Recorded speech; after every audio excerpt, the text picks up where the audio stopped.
건강 망치는 식사 습관. 첫 번째는 영상 보면서 밥 먹는 습관입니다. 어머, 난데 특히 혼밥 하시는 분들은 식당에 가면 앞에 핸드폰 세워놓고 영상 보시면서 식사하시는 분들이 많아요. 집에서 밥 먹을 때도 TV 틀어놓거나 노트북으로 영상 보면서 밥 드실 때가 많죠.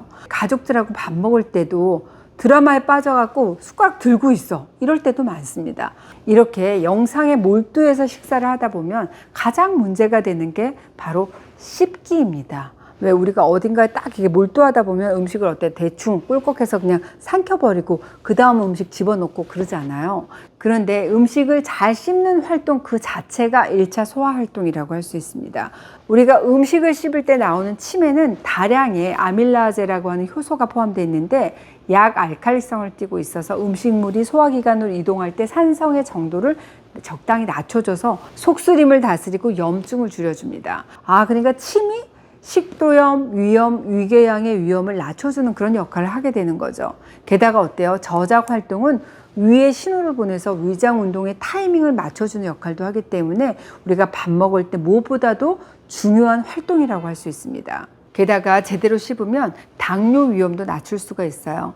음식물을 충분히 씹지 못하게 되면 소화가 잘 되지 않고 영양분 흡수가 어려워져서 혈당 조절도 어려워지기 때문인데요. 실제로 미국 연구팀이 당뇨병 이력이 없는 9,296명을 17년 동안 추적 조사한 결과 치주질환이 생긴 사람들에게서 당뇨병이 2배로 많이 발병했다는 결과를 얻기도 했습니다. 또 다른 연구를 보면 잇몸 질환이 있는 당뇨 환자의 경우에 당뇨 합병증의 위험이 4배, 혈당 관리가 잘 안 될 가능성은 6배가 높아진다는 보고도 있어요.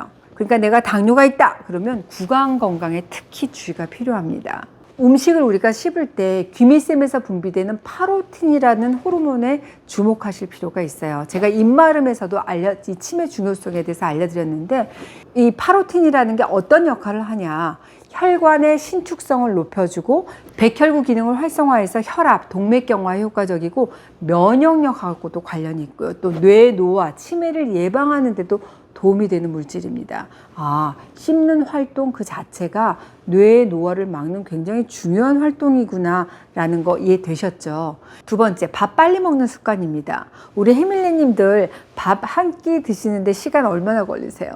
한국인의 평균 식사 시간 조사한 연구를 보니까 성인의 절반 이상이 식사 시간 10분 이내, 15분 이상 천천히 식사하는 사람은 한 10% 정도밖에 안 됐어요. 어머, 그래서 내 식사 시간이 15분 이내로 짧다, 이 사람은 위험에 걸릴 위험이 높다는 연구 결과도 있습니다. 우리 국내 연구팀이 식사 속도 그리고 미란성 위험과의 상관관계를 분석했거든요. 식사 시간이 15분 미만인 사람이 15분 이상인 사람보다 위험 발생 위험이 50% 이상 높았습니다. 내가 식사 속도를 빠르게 하게 되면 과식으로 이어지게 되고 또 이것 때문에 음식물이 내 위장에 머무르는 시간이 길어지면서 위점막이 위산에 오랫동안 노출되잖아요. 위장질환 발생의 가능성이 커진 것으로 해석해 볼 수 있을 텐데요. 그러니까 빨리빨리 식사를 하게 되면 위험 발생 위험이 커지고 성인병 발생 위험도 커지게 되는구나 생각하시기 바랍니다. 세 번째, 밥을 말아먹는 습관입니다. 나 밥 맛없다 싶을 때 국에 밥 말아 드시는 분들 많으실 거예요.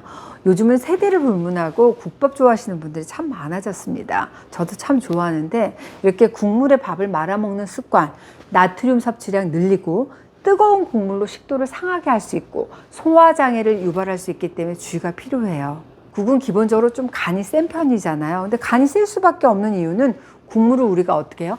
뜨겁게 먹기 때문입니다. 우리가 맛을 느끼는 이 미뢰는 너무 뜨겁거나 너무 차잖아요. 맛을 잘 못 느껴. 근데 뜨거운 상태에서 맛을 보게 되면 간이 충분히 느껴지지 않기 때문에 소금, 간장 더 치게 되는 거죠. 우리가 너무 짜게 먹는다 그러면 혈압하고 직접적인 연관성을 가지고 있습니다. 실제로 나 혈압 관리해야 돼 이러신 분들 이 국물 적게 드시잖아요. 그럼 나트륨 섭취가 줄어들기 때문에 혈압 조절이 잘 된다 하시는 분들 많이 계세요. 당뇨 있고 신장 질환 있으신 분들은 그 효과가 더 크게 나타날 수 있습니다. 우리 뜨끈한 국물 먹으면 속 풀리네, 시원하다 이렇게 얘기하잖아요. 세계보건기구 산하 국제암연구소에서는 65도 이상의 뜨거운 음식, 이게 발암물질로 분류하고 있습니다. 어머, 발암물질? 맞아요.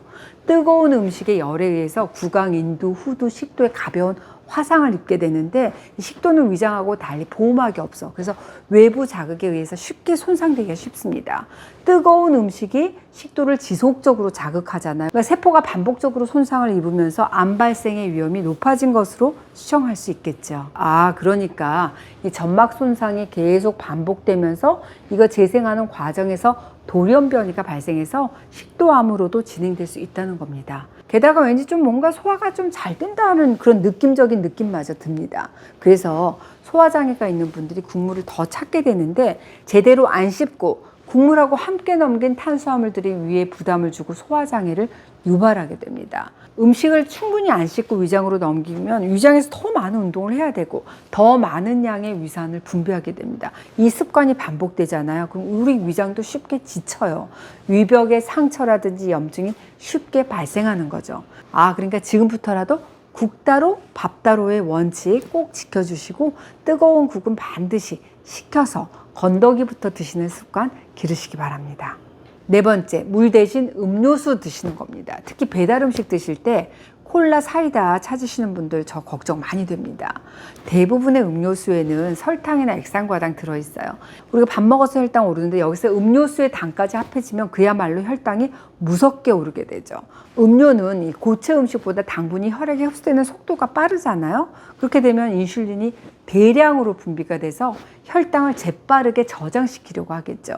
이렇게 혈액 속의 인슐린 수치가 높아지게 되면 위장의 운동성이 떨어지게 됩니다.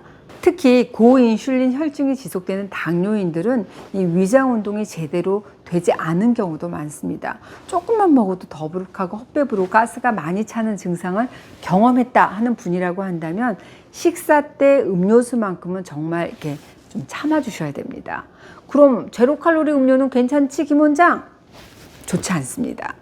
인공 감미료는 이 포만감을 주는 렙틴 호르몬 분비를 억제시키기 때문에 식사량을 더 늘리고 인슐린 저항성 그리고 장내 미생물종의 환경을 떨어뜨릴 수 있다는 연구 결과가 보고되고 있어요. 탄산 역시 이 기포가 위장을 자극할 수 있고 또 탄산이 위장의 산도를 높여요. 염증, 트러블을 유발할 수 있기 때문에 역류성 식도염이라든지 위염 유발할 수 있습니다. 그러니까 식사할 때는 음료 대신 물을 드시기 바랍니다. 단음료, 탄산음료 다 우리 위장을 슬프게 해요. 오늘은 건강한 식사를 위해서 반드시 고쳐야 될 습관 알려드렸습니다.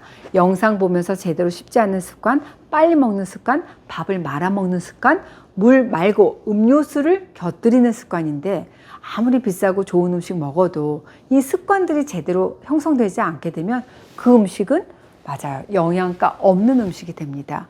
이 습관들만 고쳐도 훨씬 더 건강하고 영양가 있는 식사할 수 있으니까 오늘부터 당장 시작해 보실 거죠. 우리 해밀레님들 오늘도 해밀레 하세요.